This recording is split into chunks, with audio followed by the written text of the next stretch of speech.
Learning English can be challenging. It can even be a lonely process sometimes. So in this episode, I want to share with you some things that I wish someone had told me back when I was a beginner English learner and when I was studying English more seriously. My hope is that this episode will give you the inspiration, the motivation necessary for you to keep going with your studies and to keep improving and developing as an English learner and speaker. Hey everybody, how's it going? Thiago here and welcome to another episode of the podcast. In case you're new here, I have created this podcast and YouTube channel to help intermediate and advanced learners of English communicate with more confidence, more accuracy, more clarity, and more awareness. So if this sounds like something you want for yourself and your English, subscribe to the channel here on YouTube and follow the show on Spotify and Apple Podcasts so you don't miss a single new episode. Registrations for my conversation club are officially open. Classes begin next month in August 2024 and they run until November 2024, okay? If you are interested in learning more about how you can participate in my conversation club, the link is here in the description of the video, also as a pinned comment below. If you are listening on Spotify or Apple Podcasts, just look for the link in the show notes of this episode. And if you're looking to improve your pronunciation considerably, check out my pronunciation course, which is available on pre-sale. This is a course I've created to help you learn the main sounds of the English language and also the main connected speech patterns that native speakers use in media and in real life. So the course is available now at a very special price. To learn more about the course, link is also in the description of the video, also as a pinned comment below, and in the show notes on Spotify and Apple Podcasts. All right, so let me start by sharing with you how the idea for this episode came about. I was reflecting on my journey as an English learner, and then I remember that, especially at the beginning of my journey, it was quite lonely for me. And I'm talking about between 15 years old and 19 years old. You know, those first years when I was learning English intentionally, deliberately, they were quite lonely for me because I didn't have anybody around me in my social circle, in my family circle, to encourage me, to motivate me. You know, my parents, they understood what I was doing and they thought it was nice, but, you know, since they didn't know English themselves, it's not like they could give me some advice, you know, on how to best learn this language. So I had to find the motivation within myself to keep going and to keep learning. And then I thought, you know what? I think it's going to be really cool to record an episode for the podcast, sharing with my audience some things that I wish someone had told me in those early years. Okay? Someone who was more experienced than me and someone who had already learned English successfully as a second language. So this episode is almost like the older Thiago, the Thiago from today, going back and talking to the younger Thiago, you know, the 18-year-old Thiago, and giving some advice on how to best learn English and maybe what things to focus on the most. Okay, so I hope that you find this episode useful, and let's get started. So the first thing that I wish someone had told me back then when I was starting out as an English learner is enjoy the process. Oh, that's great. You are learning English. You've started learning English. Awesome. So here's my piece of advice. Enjoy the process. Why?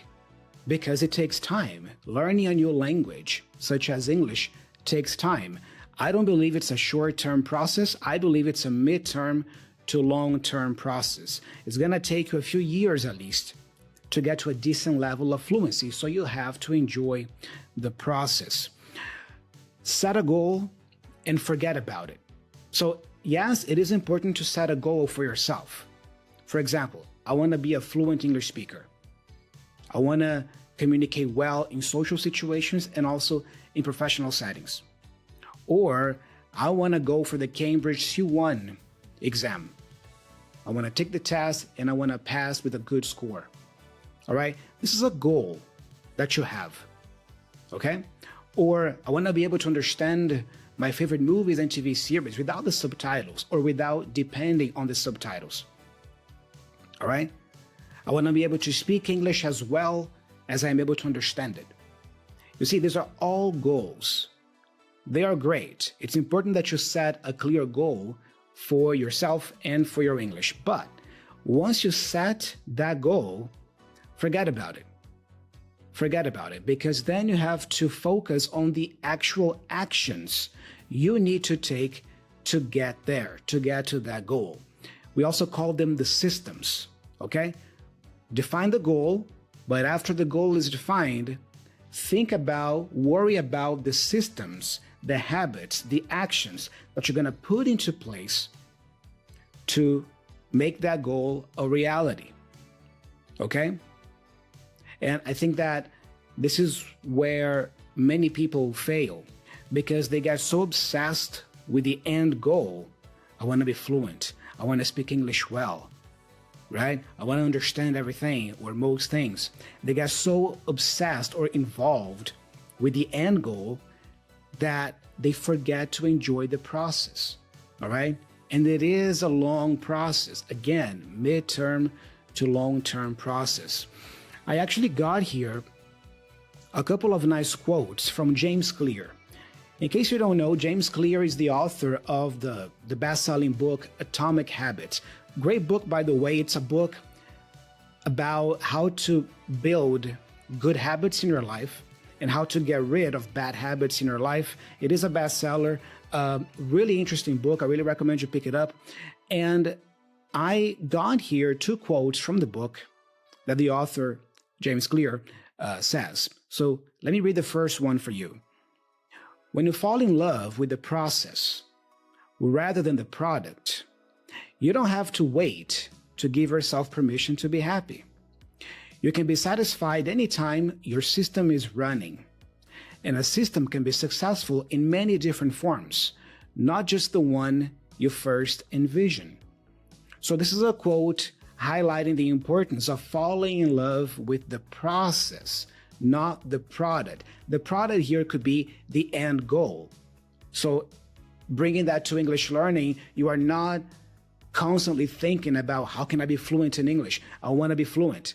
No, you are in love with the learning process, with opening up a book and studying, doing some grammar exercises for a few minutes, listening to a podcast in English with your eyes closed and practicing your listening skills, learning a new word and taking notes and trying to come up with different ways to use that word, making a list of nice vocabulary you want to remember. These are just some examples, but you see the process, the actions. These are the things you should be focusing on or worried about, okay? Not the end goal, all right? And here's the second quote from this book. The implicit assumption behind any goal is this: once I reach my goal, then I'll be happy. The problem with a goals first mentality is that you're continually putting happiness off until the next milestone. We have some nice words here. First of all, to put happiness off. This is a phrasal verb. When you put something off, you postpone it. Okay? You postpone it. You leave it for later. You put it off. All right? And you put happiness off until the next milestone. A milestone is a significant achievement in any journey, in any process. All right? Think of English learning. What could be considered a milestone? Some examples of milestones. Well, maybe if you are a beginner, having your first 5-minute conversation in English with a native speaker. Yes, I got that. You see, that's a milestone. What's the next milestone? Maybe passing a job interview in English. Got that. That's a milestone. What's next? Going for the Cambridge C1 exam and passing. Milestone. You see, these are milestones, the significant achievements in a person's journey. Okay? But you see, the point here is we shouldn't have this mentality of I'm only going to be happy with my English when I reach my goal, when I am fluent. For example, I'm only going to be happy with myself when I become fluent in English. This is too elusive, you know? And You are putting off satisfaction, you are putting off or delaying happiness or feeling good about yourself because you feel like you haven't reached a certain goal yet. Okay, this is what we call a goals first mentality. So avoid that. Avoid having a goals first mentality.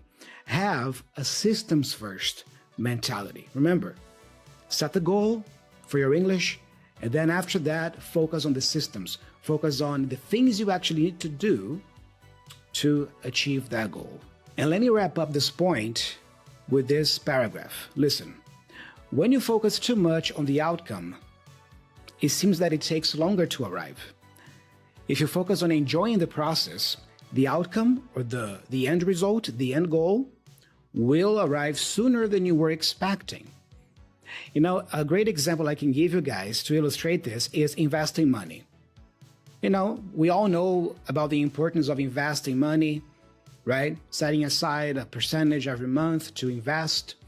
But if you obsess with the end result, if you are looking at your portfolio week after week after week, it feels like that big amount of money that you're looking for is never going to arrive, it's never going to come.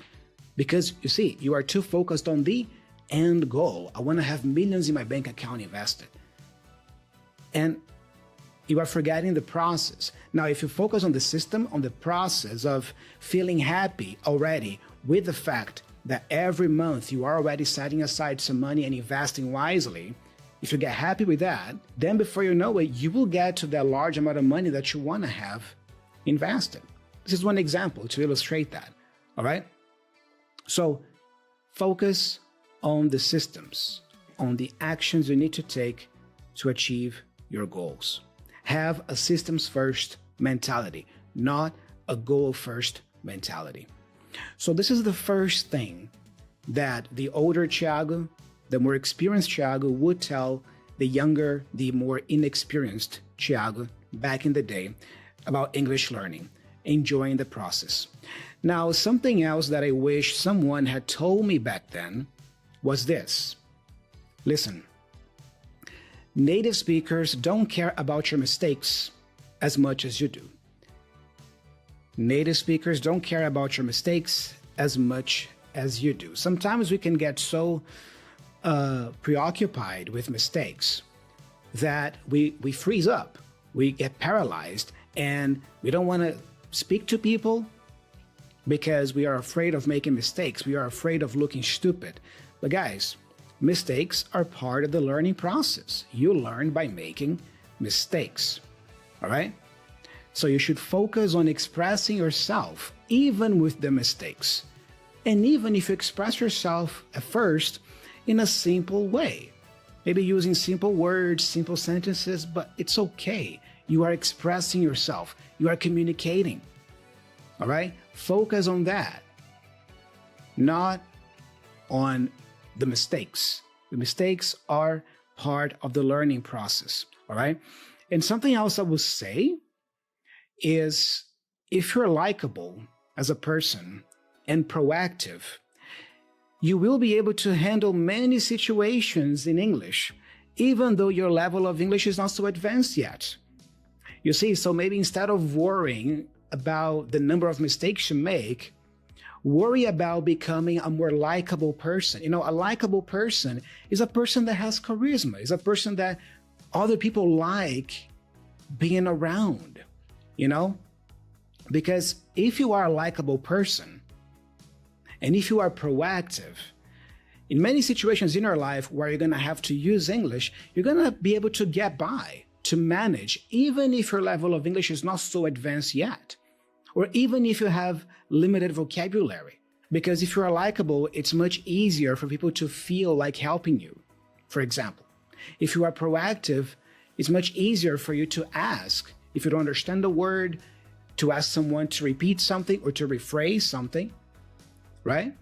So you see, this is more about developing your soft skills as a person when it comes to communication, charisma, talking to people, than learning the language itself. So remember that native speakers don't care about your mistakes as much as you do. Obviously, this is not a free pass for you to make all the mistakes you want and not care about your level of accuracy. You should care about how accurate you sound. But more important than that, when it comes to communicating with people and connecting with people, is becoming a more likable person and a more proactive person. If you develop these things within yourself, it's going to be much easier for you to handle situations at work that involve English, manage people, manage situations. Okay? Connected to that, the next thing that I wish someone had told me back then was develop your charisma. Increase your level of charisma. Be likable. It's true. I believe that it's true that some people are naturally more charismatic than others. They seem to have that natural spark, right? Everybody loves being around them. But guys, charisma is a set of behaviors. And since this is a set of behaviors, it can be learned. You can learn to be more charismatic. You can learn to be more likable as a person. Okay? So here are some things here that you should be thinking about when it comes to increasing your level of charisma. First of all, show confidence. Exude confidence. There are many ways to achieve this, but this is one point. Show confidence. All right? Be attentive of those around you. Be aware of your surroundings. Where are you? Is it a more formal situation, a more informal situation? Do you know the people there? Who's there? All right? How do people sound when they speak? How do they behave? Be aware of your surroundings so that you can act accordingly. All right? This is actually a challenge nowadays, I think, because, whenever we are in a room with people in real life, most people are using their phones. They have their phones like this, This is bad because you are not really looking around and being aware of the room you are in, okay? So be attentive of those around you. Radiate warmth. One way to do that is smiling. Smile more, all right? And I don't mean that fake, exaggerated smile, like, hey, like that, but smile and have that facial expression of friendliness, of openness. I've already talked about this in a past episode here, okay? But radiate warmth, not coldness, okay? Be passionate as a person. And being passionate is mostly about being positive, okay? Who would you rather talk to or be with? A person who is negative all the time, who is always complaining, always whining about stuff? Things are never good enough? Or a person who is positive, who is uplifting, who is actually excited about whatever they are doing? Of course, the second person, right? This is another way to build your charisma, by being a more passionate, a more positive type of person. And being positive also translates to the way you talk, to the way you speak. You don't talk in that cold way like this right now. This is more of cold type of communication. No, you're talking in a warmer way. You raise your tone of voice a little bit, nothing exaggerated, but you sound positive. You sound excited about whatever it is you're doing. Okay? This is charismatic. This is attractive to people. All right? And another way to build up your charisma is, of course, believe in yourself. Believe more in yourself, in your abilities, in your skills. Don't beat yourself up. I have met people like that in my life, people who love to beat themselves up, like, oh, I'm not good enough. Oh, I suck. Oh, I'm so stupid. Oh, I'm so dumb. Don't do that to yourself. The world is already harsh as it is. All right? Why would you want to beat yourself up even more? All right? So believe in yourself, in your abilities, in your skills, okay? And this is not about not being afraid or not being scared, but it's about acting despite fear. It's about doing what you're supposed to do, even if inside you are a little bit insecure, you are a little bit afraid. Okay? Imagine you have to go to that job interview in English. You have two options. Yeah? You can let fear paralyze you and then you don't go, right? Or you can go despite feeling afraid. All right? That's it. So courage is not necessarily the absence of fear, but it's the courage to act despite fear. So that's something else I wish someone had told me back then. Yes, keep learning the language, studying the language, right? But also build up your charisma, be more likable as a person. That alone will automatically open doors for you. Something else I wish someone had told me back then was become good at asking questions. Become good at asking people questions. First of all, people love to talk about themselves. So even if your level of English is not so high yet, even if your vocabulary is limited, even if you feel like you don't have a super advanced level of English yet, you can still hold conversations with people successfully if you become good or better at asking questions. All right? Because again, people love to talk about themselves. So let the other person do most of the talking. How? By asking good questions, good quality questions, and sounding interested.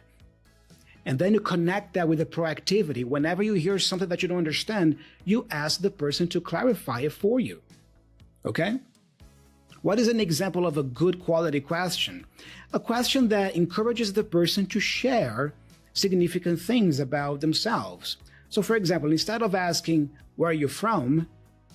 Why not ask, what do you like most about your country? You see, that's a more interesting question. It opens the opportunity for the person to share more interesting things with you. Okay? And guys, becoming good at asking questions in English is even beneficial from a grammar standpoint. You know, I have been teaching English for many years, and one thing that my students always struggle with is asking questions. You know, we learn the structures, we learn the verb tenses, present perfect continuous, simple past, whatever. Students usually deal very well with affirmative sentences and negative sentences. But when it's time to formulate questions, it's tricky for them. They struggle more because you have to, you know, reverse the order of the words, you know, the auxiliary comes first. And so it is a common struggle.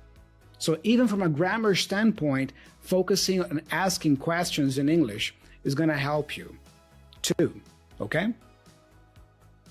Another thing that I wish someone had told me when I was learning English as a beginner was develop the 4 skills as equally as possible.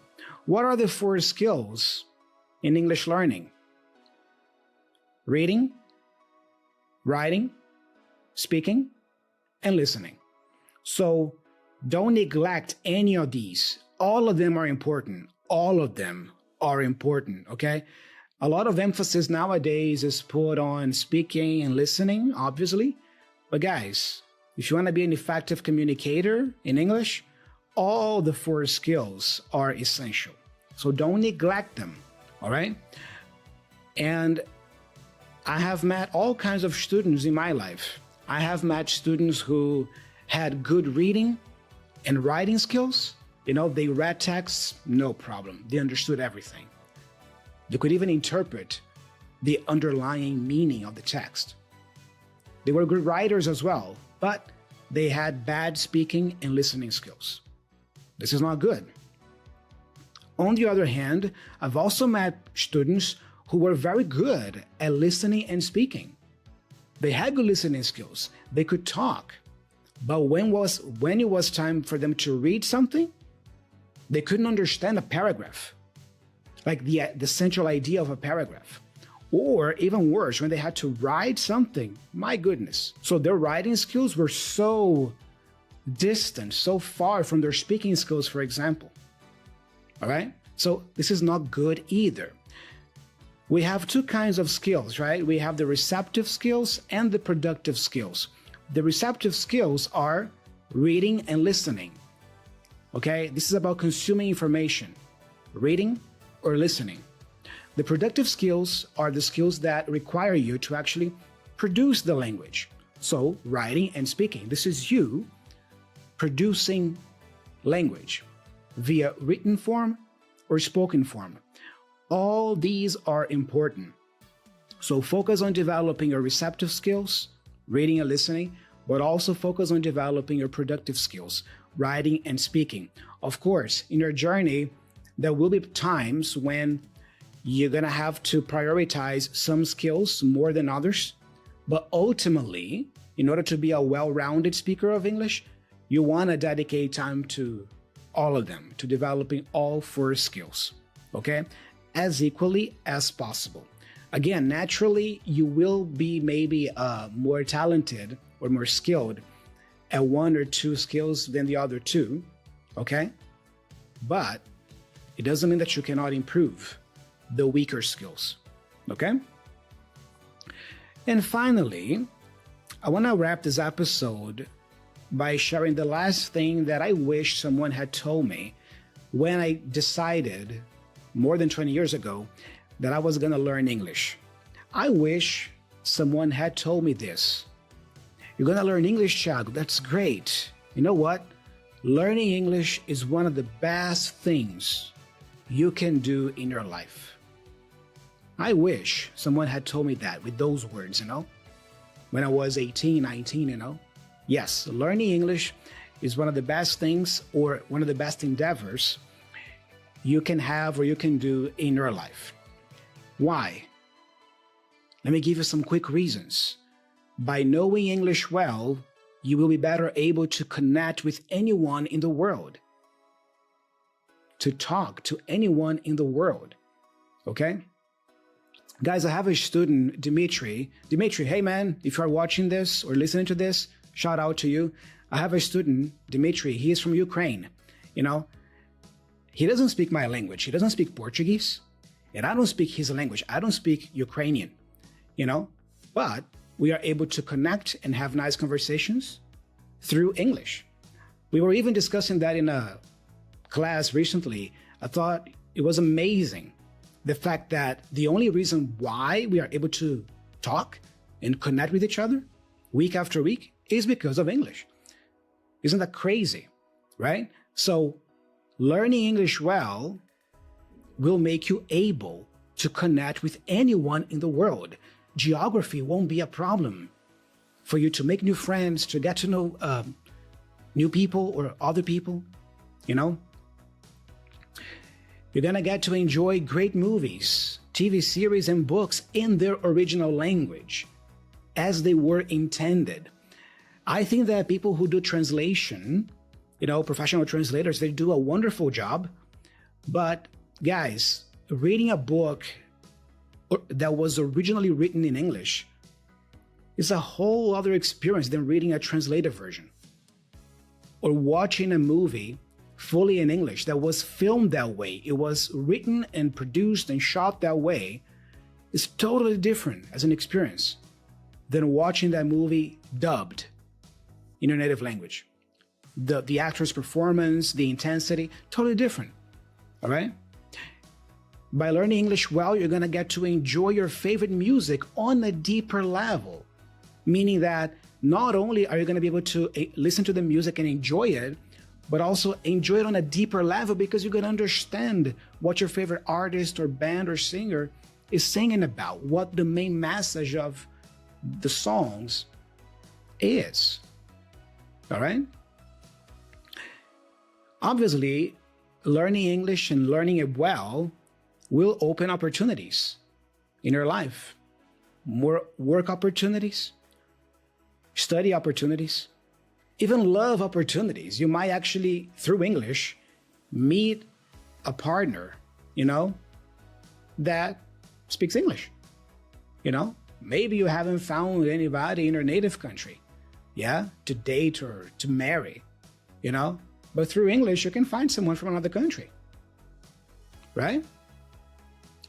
Obviously, English allows you more access or gives you more access to quality information, especially considering the fact that more than half of the content we find online on the internet nowadays is in English.